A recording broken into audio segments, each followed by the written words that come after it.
guys, it's Miss Delcambre. Today's Tuesday the 23rd, and here is a rundown of what we did today. So you will need your journal, a pencil, and your review, which is in your Google Classroom.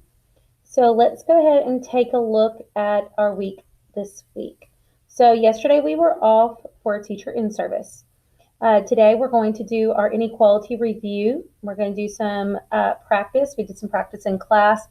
And in our online classes, I had you in breakout rooms, and you worked with a partner to finish your review.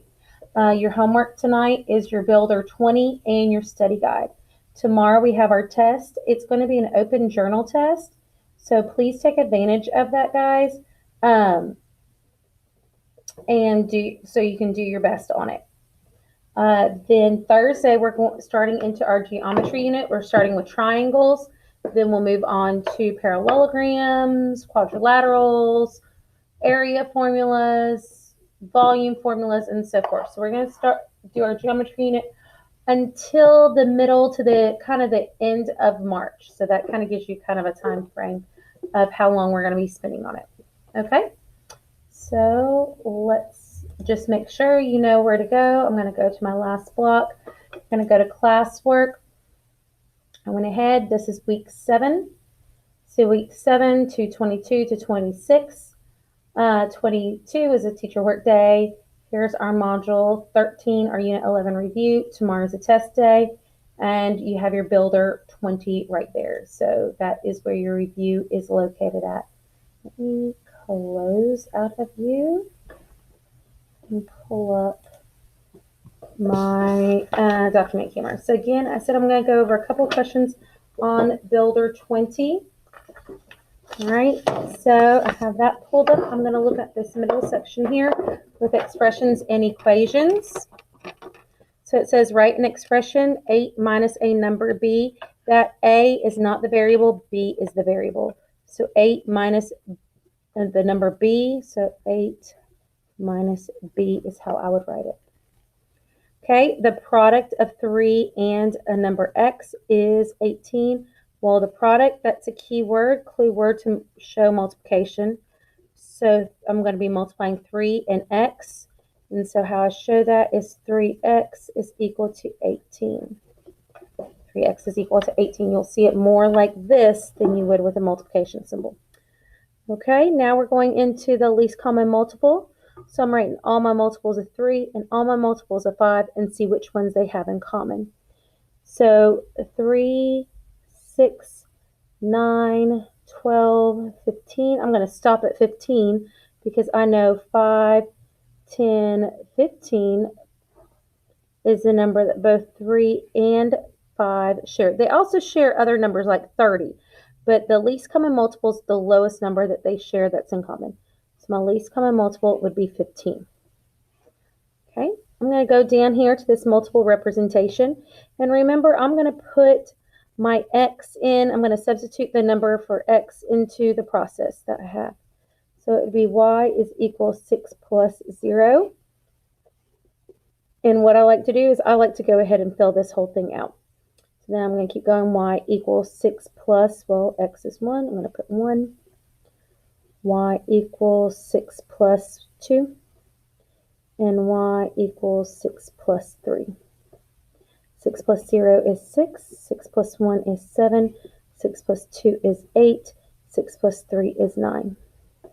So I have my x and my y. Now I just make my coordinates. So that's 0, 6, 1, 7, 2, 8, and 3, 9. So now all I have to do is plot those points. So I start at 0, then I move up to 6, plot my point, move over 1 up to 7, move over to 2 up to 8, move over to 3 and up to 9. And I have my plots pointed. Now I'm just going to draw my line. I draw an arrow at the end of each one showing that that function still continues. Okay? So that kind of gives you a rundown of our builder. Now, on to the review. We did about 9 questions in class. I have some typo errors, so let's just address those. Okay, so the first page is okay. However, it was brought to my attention that I did not have a number 10. So this would be like number 10, 11, 12, 13, 14. I had two 15s, 15, 16, 17. So had a little mistake on that. Also, mistake is on the writing portion on number 14. This is supposed to be 2 and not top. Okay, and we're going to do about 5 of these questions together. I'm going to do them on this video, and then you need to work on the rest for the test for tomorrow. Okay, so like number 1, which of the following number lines represents the inequality below x is less than 4? Well, looking at this before even looking at a number line, I'm going to ask myself, is this open or closed? So I know that there's no line underneath it, so this would be an open circle. So I know it could be B or A, but it cannot be C. So I could have eliminated this answer choice. Okay, I'm looking for all numbers less than 4. Okay, remember that trick I was showing you guys? If I have my inequality symbol, less than, and I put a line, that line makes the arrow and it points which direction it's going to be. So I'm going to be going to the left. So my answer would be B. Okay, looking at number 2, which of the following algebraic expressions represents the phrase below, the quotient of 6 and P? So I know the quotient means that you were going to divide. So if I look, I'm only dividing here. It cannot be A because A shows multiplication and division.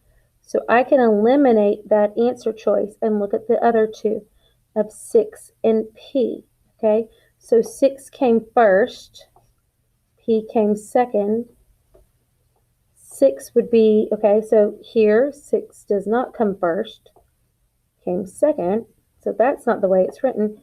So if I did top and bottom, 6 would be on top and P would be on the bottom. That would be my denominator. So my answer choice would be C. Okay.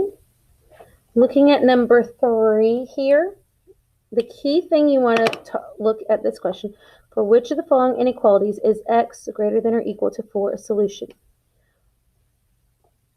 Key thing to start by finding the answer is you want to solve each answer choice.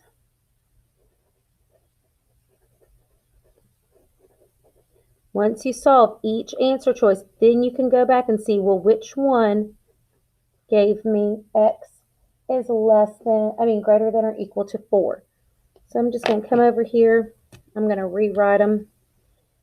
X plus 3 is greater than or equal to 1. Well, I would subtract 3,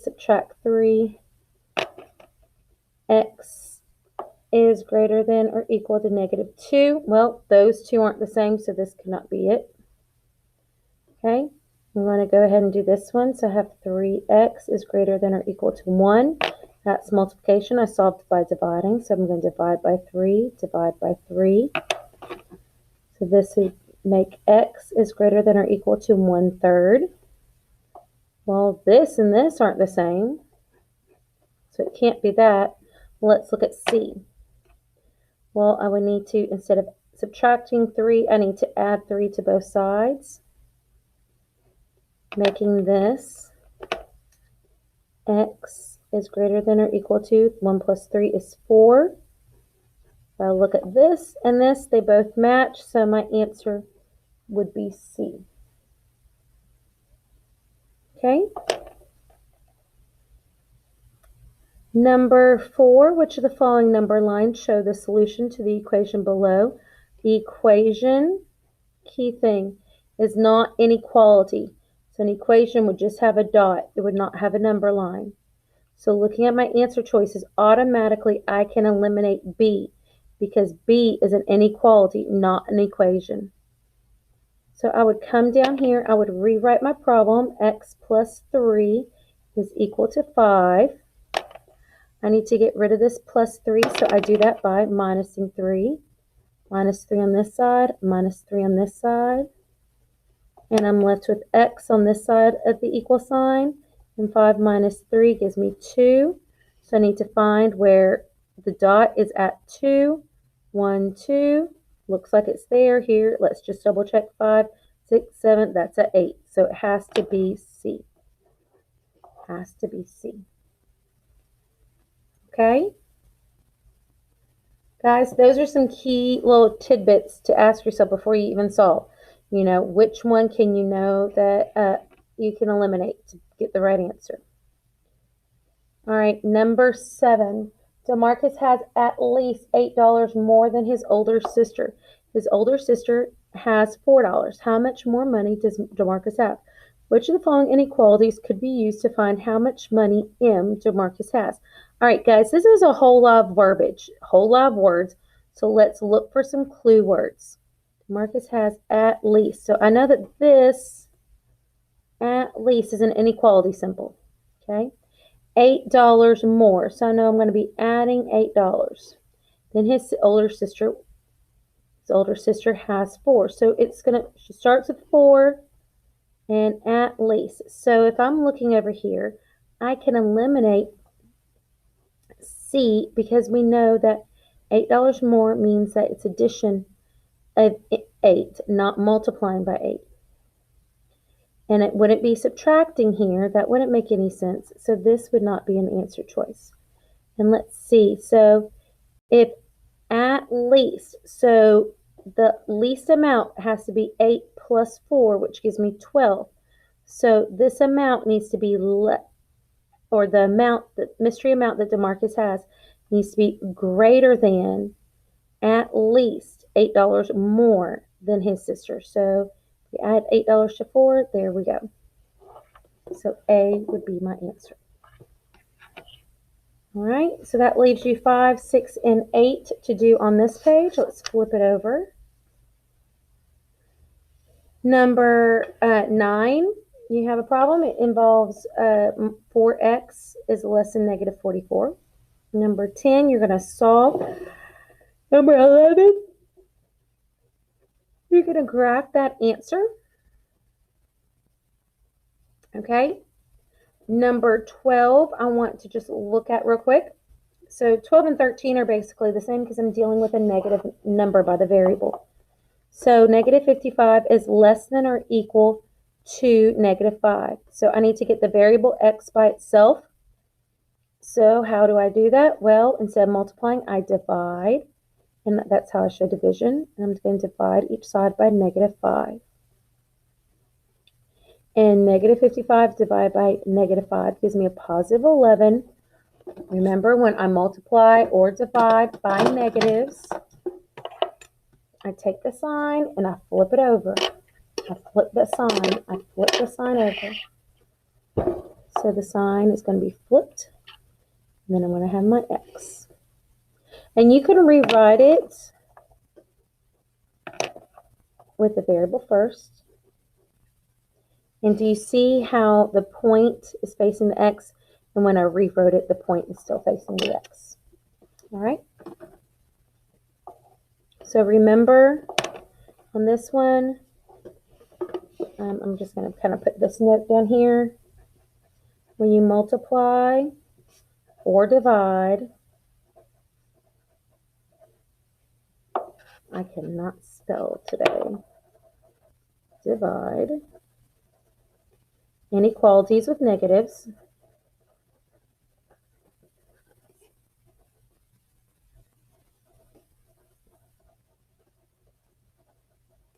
Flip the sign or flip the symbol.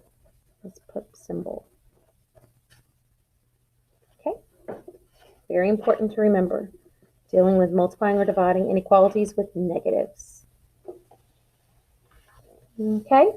And finally, we're going to go to this question about Hope. Hope is taking a taxi to work. The taxi charges 75 cents per mile. Hope has $12 to pay for her taxi ride. Write an inequality and graph M, the number of miles Hope can afford to ride in the taxi. Okay, so let's look. Per mile. Remember, I emphasized that in class a lot because it means to multiply. So I know I'm going to multiply. L-Y. There we go. That's right, multiplication. All right.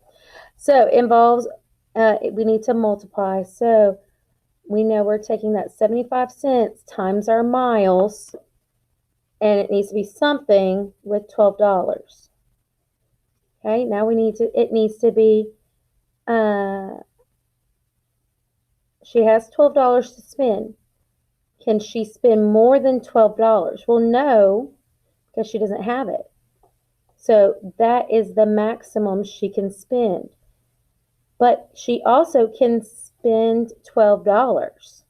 She also can spend under $12. Say she went 10 miles. All right, so we can solve this, and let's just say M equal to 10. Would that work? So I can put 10.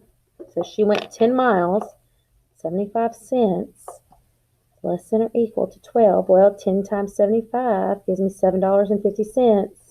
$7.50 less than or equal to 12. Yes, so that would work. So that would be a true statement if she went 10 miles. Now let's say she went 20 miles. So let's put another one in. M equals 20. Okay, so that would be like 75 cents times 20. Is that less than or equal to $12? Well, 20 miles times 75 cents a mile. Well, 10 times 75 is 750. Double 750, I get 15. So it's $15 is what they'll have to pay. Is that less than or equal to $12? No, it's not. So we know this cannot be an answer. So it's somewhere bigger than 10, but less than 20. And we could do the math by dividing each side by 75 cents and figuring out what our answer will be. Okay. Number 15, 16, and 17. What are the differences? And then you're going to graph. This is the first one. So this one would go with number 16. And this one would go with number 17. Okay. All right. So that does it for me today. Remember that you have your test tomorrow. So make sure you take your time. It's a 20-question test. Don't rush through it. And again, when you come to our Zooms, I will put you in your breakout rooms and we will be working on it that way. So in the meantime, have a wonderful day. Make good choices. Check your emails because I sent out emails before the break if you had any missing work. So if you had missing work, you need to make sure you check what that is. In the meantime, I will talk to you later. Bye.